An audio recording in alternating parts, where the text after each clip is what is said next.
1940 का दशक था। भारत आजादी की ओर बढ़ रहा था।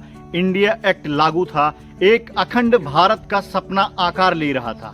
इसी बीच कुछ ऐसी बैठकों की खबरें आई जिन्होंने देश की नींव तक हिला दी। नमस्कार, आज हम आपको दिखाएंगे 1940 के उस विवादास्पद दौर की कहानी जब भारत आजादी की ओर बढ़ रहा था, लेकिन कुछ लोग इसे 3 हिस्सों में बांटने की साजिश रच रहे। कहा गया डॉक्टर भीमराव अंबेडकर, पेरियार और जिन्ना तीनों ने मिलकर एक प्रस्ताव रखा भारत को 3 टुकड़ों में बांटने का, पाकिस्तान, दलितिस्तान और द्रविड़िस्तान।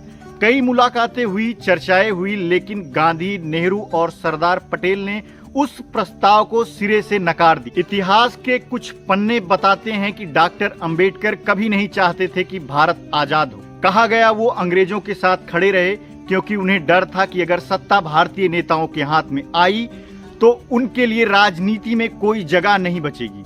सितंबर 1945 में उन्होंने लॉर्ड वॉवेल को 10 पत्र लिखे जिसमें उन्होंने कहा कि सत्ता भारतीय नेताओं को ना दी जाए क्योंकि इससे दलितों का शोषण बढ़ेगा और अलग निर्वाचन का अधिकार खत्म हो जाएगा।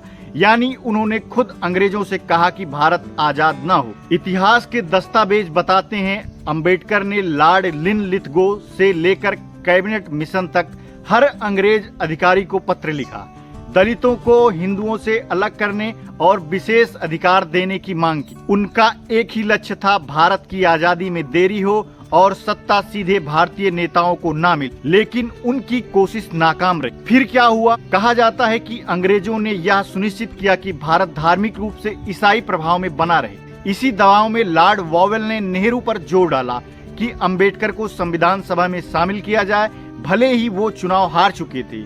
और हुआ भी यही।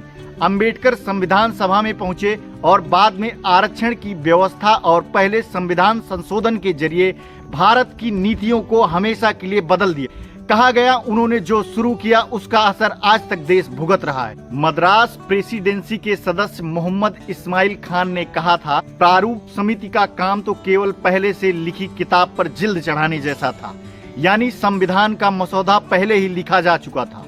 कहा गया पूरा संविधान सर BN राव ने तैयार किया था और अंबेडकर ने उस पर सिर्फ जिल्द चढ़ाने का काम किया। लेकिन 1990 के दशक में राजनीति के लिए वोट बैंक के लालच में अंबेडकर को संविधान निर्माता घोषित कर दिया गया और जो असली शिल्पकार थे उन्हें इतिहास से मिटा दिया गया। आज जब डिजिटल युग है, सच्चाई तेजी से बाहर आ रही है। लोग अब सवाल पूछ रहे हैं, क्या अंबेडकर वाकई समाज सुधारक थे या फिर मिशनरी और अंग्रेजी राजनीति के मोहरे? क्या उन्होंने राम, कृष्ण और हिंदू धर्म के खिलाफ बोलकर ब्रिटिश नीति को मजबूत किया?